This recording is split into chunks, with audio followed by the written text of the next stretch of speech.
cleverly, the Democrats, in the 2012 election, they had to decide that there was a war on women, and the media just took it and ran with it. I'm a member of the media, and one thing that we do is work on deadlines. So when someone gives us a really good headline, like War on Women, you can be sure it's going to get picked up, and it's going to be repeated. And where did they come up with this War on Women idea? They came up with it after Sandra Fluke testified, and let's just clarify, there was a hearing on Obamacare and whether religious institutions would be forced to pay for something they do not believe in, which is contraception, under Obamacare.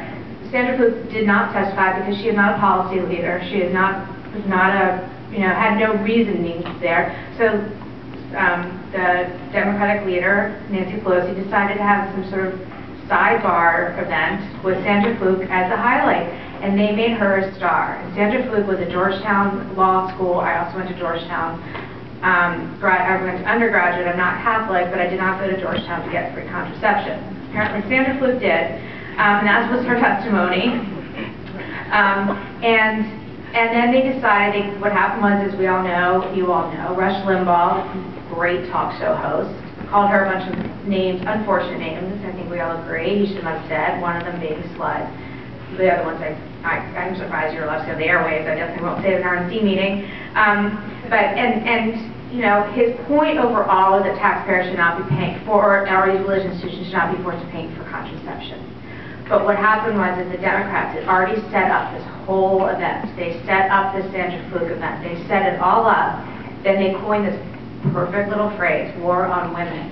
And the media just ran with it all through 2012. Anything that Mitt Romney said that would be considered finders full of women, not good phrasing, not a good term. We all know when we were watching that debate what he meant. He meant, I considered a lot of women for administration.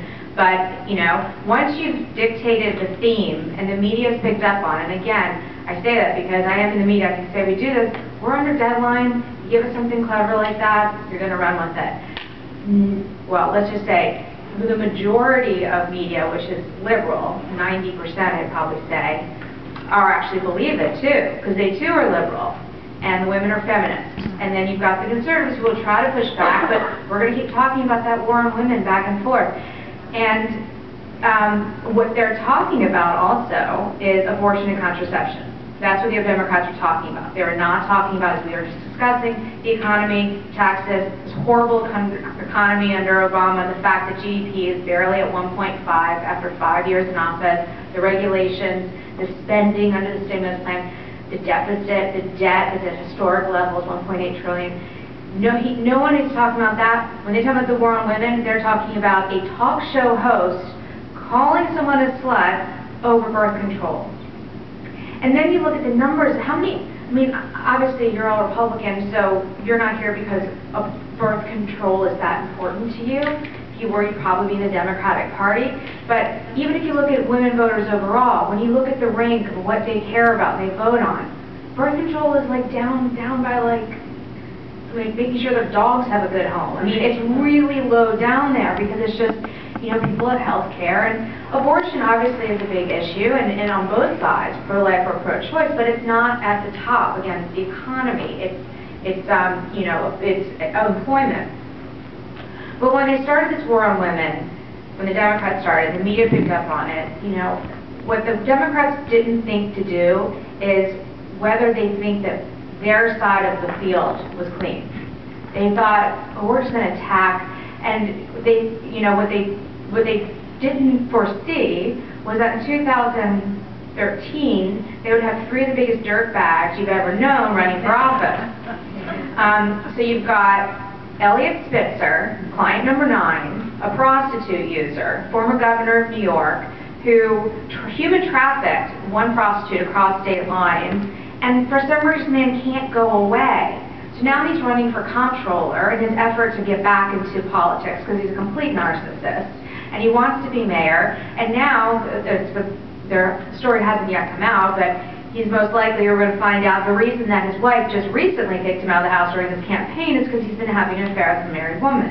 So he is, you know, I'm not talking just about cheating. We've got cheating on both sides of the aisle. We've got Republicans who are cheaters, and you got Democrats who are cheaters. You know, no offense to the men in the room, but you all cheat. And if we have more in office, as we were just talking about, you'd have a lot less sex scandals. However, in this case, the Democrats right now, when I'm talking about cheating is not right, we don't like it, but I'm talking about breaking crimes, and that's what Eliot Spitzer did. And then we've got the pervert, Anthony Weiner, who, apparently it's not a crime, it should be, to send pictures of your genitalia to college girls, although I think it should be against the law. But this man was in Congress, lied repeatedly, used campaign funds to pay for his legal offense that he knew was a lie. Won't go away, tells People magazine, oh, we have this perfect family, my wife Huma and I and our baby, and they're running ads about their perfect family, while still sending sex pictures of his genitalia to strange women. And I'll tell you, I had a personal experience with Anthony Weiner, I've written about in the Washington Times, and his problem, well, he's got a lot of problems because he's a pervert, and I think he is not help, but one of the major problems and why I think it's an issue that should be raised by the Republicans is that his complete disrespect for women in the workplace. And cheating on Huma and whatever weird arrangement they have going, because she's just been working for Hillary Clinton her whole life and she thinks that's what political wives do. I think it's odd, but it's between them. But what he did do, and I am a reporter and I work on the Hill a lot, and I was in the Speaker's lobby, which those of you who've been in the House know is the area right off the House floor where members and the press are the only ones allowed. And you're standing on the House floor. It's a very special place. And this was in the couple of weeks where Anthony Weiner was blatantly lying. Oh, his Twitter got hijacked, and he doesn't know if someone at some point in his life took pictures of himself in his underwear, possibly. I don't know how they got out. And all reporters looking for him all over the place. And he walked out. I happened to just be sitting there with my pregnant friend, which she didn't seem to bother him at all. And I sort of ran up to him and I had my tape recorder on, and I said, Congressman, do you have something to say? Why are these pictures out there? Are you going to deny that you sent them? All the questions that all the reporters were asking. And he started doing all these sexual jokes right at me. He got really physically close to me and started saying all these things that I won't repeat. If you ever want to look in the Washington Times, I posted the audio and a transcript of it. But it was one genitalia joke after another at me. Obviously, it was done to intimidate me. Obviously, it was done to complete disrespect. And as the rest of the press corps realized what was happening and they gathered around me physically, he was right in front of me and he kept doing it. You hear on the tape all the other reporters sort of going, gasping as he kept doing it. And I would say things like, have some respect for where you're standing, sir. Or, Congressman, you're in the House, you're a member of Congress, stop it. And at one point I just go, Jesus Christ. So this is the kind of man, and then let's finally talk about the Democrats' problems in 2013 with the people who waged the war on women, is the mayor of San Diego, Bob Filner. Now he's not even married. He is sexually attacking women. And he's facing a lawsuit. I think it's up to 13 women now have come out who've worked for him, city employees, who say he's done such things, put his hands down their shirts, slobbered on them. This is, of course, the most egregious of all these things, because there's no reason woman in the workplace should be touched in any way or told that he wants to ask them out. And yet, all of this being said, all this is going on. Where is the Democratic leadership? Where is the outrage? Where is this is not who we are, this is wrong? They're silent. Almost every couple of days, someone in a White House briefing asks the spokesman, does the president have an opinion on whether Anthony Weiner should be running for mayor? No. Literally, Josh Earnest said, no, he does not have an opinion that I'm aware of. How can you not have an opinion on whether a pervert should be running for mayor? How can you not have an opinion on someone who is sexually molesting women on city payroll in San Diego should stay in office? That is unbelievable to me. And then you got Harry Reid, silent, nothing, repeatedly get asked. Chuck Schumer, the senior senator from New York, repeatedly asked by reporters, he will not respond. Of the women, now the head of the DNC, Debbie Wasserman Schultz, for 1 month now Filner never denied any of this. He claims he went to sex rehab and got it fixed, which is completely a invented term, if you ask me. He never denied it. Debbie Wasserman Schultz, the head of the Democratic Party, waited 1 full month before she would say anything. And then she didn't say it on camera, she didn't say it in public, she put out a written statement on the website saying that Filner should resign. And then Boxer and Feinstein jumped on that. Nothing else. Weiner and Spitzer do whatever they want. It's up to the voters of New York.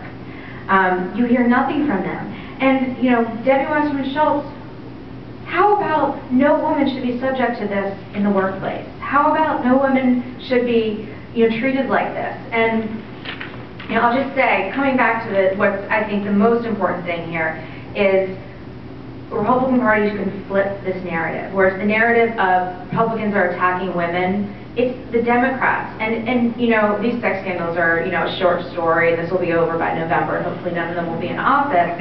But what's most important is that, as we've all talked about, is women voters will vote for the economy.